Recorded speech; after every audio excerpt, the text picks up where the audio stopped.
Ngomongin soal konsol next gen, Xbox pasti salah satunya. Dan Razer kali ini ngeluarin headset yang emang ditujukan khusus untuk konsol dari Microsoft satu ini. Apalagi kalau denger brand Razer dan Xbox, dua-duanya punya kesamaan, yaitu sama-sama pakai warna hijau di logo mereka. Tapi sebelum lanjut, gue mau disclaimer dulu kalau review Razer Kaira X4 Xbox ini bakal gue coba di PC bukan di konsol Xbox, karena gue itu cuma punya konsol PS5 doang. Dan sejujurnya gue udah request untuk minjem versi PS5, tapi sayangnya stok tidak mendukung, yang alhasil dikirim versi Xbox-nya aja. Dengan gue Irgi, simak review Razer Kaira X4 Xbox berikut ini.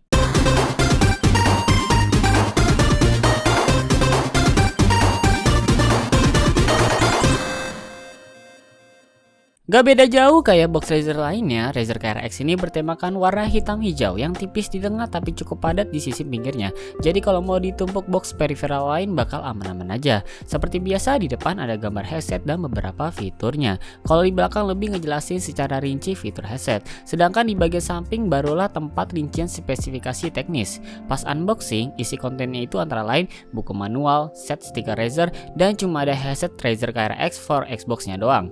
Sama kayak Xbox yang hijau banget, headset Kaira X ini juga ada aksen warna hijau-hijaunya gitu. Warna hitam tetap dominan di headset ini. Secara material dan build quality mirip kayak Barracuda X yang dari plastik dan solid. Bobot Kaira X sendiri ada di 293 gram doang. Gak beda jauh sama Barracuda X yang 250 gram. Sistem rotasi earcup di sini enteng banget diputar sampai 90 derajat ke belakang. Nyinggung dikit soal Barracuda X, Kaira X ini ukurannya agak lebih besar dari Barracuda X.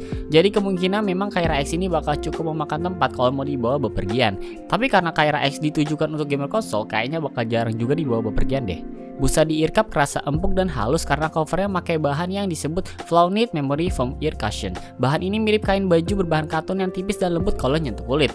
Pas gue pakai dalam jangka waktu berjam-jam buat ke game, busanya nggak bikin telinga gampang panas dan keringetan. Cuma di sini clapping headbandnya lumayan agak kuat yang bikin telinga gue agak tertekan. Tapi bagusnya hal kayak gini bikin headset gak mudah jatuh semisal kepala kita banyak gerak.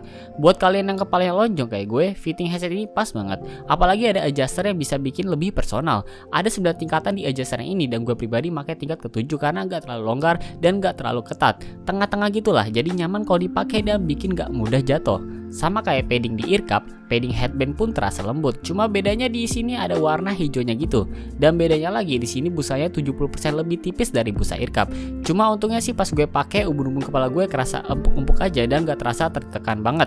Terus headband Kaira X ini juga terbilang fleksibel karena bisa diregangkan, jadi bakal cocok buat kepalanya yang memang lebar ke samping. Ada logo Razer yang dibaset dan glossy di atas headband sebagai branding dan bikin tampilan headset lebih kalem. Di housing earcup pun ada icon Razer berwarna hijau sebagai pengganti fitur RGB karena headset ini no RGB. Tombol-tombol dan port semua lari ke bagian kiri headset. Di belakang bagian kiri ada tombol mute, mode slide, tombol pengatur volume, mode scroll, dan kabel 3,5 mm serta mikrofon. Gue pribadi lebih prefer kalau tombol mute-nya itu model dipencet aja, gak slide kayak gini biar gak butuh tenaga lebih. Cuma gue suka mode scroll di volumenya karena enteng banget buat diputer. Terakhir soal kabel, headset ini punya kabel braided sepanjang 1,5 meter yang tipis secara ketebalan. Ujung 3,5 mm jacknya udah gold plated dan modelnya itu L. Jadi kalau mau dicolok, tancepannya itu bakal kerasa kuat dan gak perlu khawatir kalau ketarik-tarik kabelnya karena gak gampang lepas. Seperti yang udah gue bilang di awal, gue coba headset ini di PC. Dan game yang gue coba seperti biasa adalah Apex Legends. Yang bisa gue katakan sesuai gambaran gue saat bermain, gue gak bisa ngeraguin lagi kalau headset ini ahli banget buat ngeposisi letak step lawan dalam keadaan gain full. Isolasi suara ambien luar headset juga oke banget, jadi gue bisa fokus tanpa terganggu dunia luar. Produksi suaranya juga jernih dan jelas banget arah dimana tembakan musuh itu datang. Detail step juga jelas dan gak bias alias juga tidak tumpang tindih antara step musuh dan step kawan. Buat penggunaan musik, gue awalnya kurang berekspektasi lebih buat Kaira X yang emang dikhususkan untuk gaming. Tapi pas gue coba dengerin musik rock, low range alias bassnya terasa cukup detail dan gak madi. Headset ini menurut gue cenderung ke warm, tapi mungkin aja kalau headset gaming ini lumayan oke untuk para bass head dikarenakan bassnya cukup dalam dengan menghasilkan suara yang bisa dinikmati.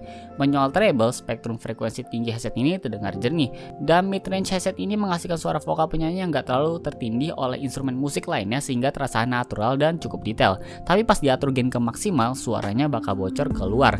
Cuma menurut gue, gain maksimal headset ini kemungkinan besar gak akan bikin telinga kalian sakit karena getaran dari drivernya pun hampir gak kerasa sama sekali. Terakhir menyoal mikrofon, letak mikrofon ada di sebelah kiri dan fleksibel banget buat diputer-puter. Gagangnya dari karet yang lentur dan ujungnya dari plastik yang juga sudah disediakan foam demi meminimalisir angin-angin mengganggu. Gue pribadi ngatur mic Kyra X dengan jarak sekitar 5-7 cm dari mulut biar suara nafas gue gak terlalu masuk. Lebih dari itu, gain mikrofon gue atur ke 90% karena noise-nya bakal lebih minim. Dan tidak lupa juga mikrofon boost cukup di 10% aja, jangan dilebihin. Setelah semuanya diatur, mikrofon headset ini siap dipakai buat online meeting maupun mabar. Dan berikut hasil perekaman mikrofon Kyra X yang gue coba rekam pakai Audacity. Oke, dengan gue Ergi di sini, gue lagi mencoba merekam suara gue dengan menggunakan mikrofon Razer Kyra X yang gue rekam melalui Audacity PC. Yang gue denger sih suaranya itu natural gitu, jernih dan apa adanya gitu. Terus juga noise-nya nggak terlalu berlebihan asalkan gain di komputer itu di sound control panelnya diatur di 90% dan mikrofon boost-nya maksimal di 10% aja. Karena menurut gue itu udah bagus banget suaranya dan meminimalisir noise-noise yang ada, misalnya kayak kipas angin dan lain sebagainya. Kalau udah diatur segalanya bakal oke banget kalau mau dipakai buat online meeting ataupun mabar sama teman di Discord dan lain sebagainya. Kesimpulan gue buat Razer Kyra X ini ialah buat headset di harga 59 USD atau 839.000 jika dirupiahkan, headset ini sudah sangat cakep dan termasuk worth it buat main game Battle Royale di PC. Kalau gue sedikit bandingnya sama Rexus Daxat S1 yang harganya mirip-mirip, secara fitting sendiri kepala lonjong gue lebih cocok sama Kyra X daripada Daxat S1.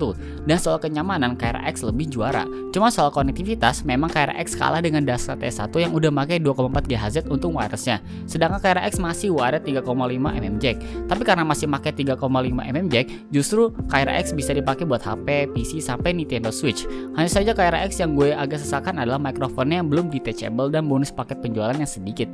Beda dengan Daxat S1 yang udah detachable mikrofon dan ada bonus pouch bag di paket penjualan. Terakhir, Kyra X tetap worth it buat kalian yang nyari headset ringan, mikrofon natural, suara detail buat gaming, padding halus, fitting secara clapping lumayan keras, dan low-key headset karena Kyra X gak pakai fitur RGB. Sekian review Kyra X for Xbox dari gue, mohon maaf jika ada salah kata dan sampai jumpa lagi di video berikutnya.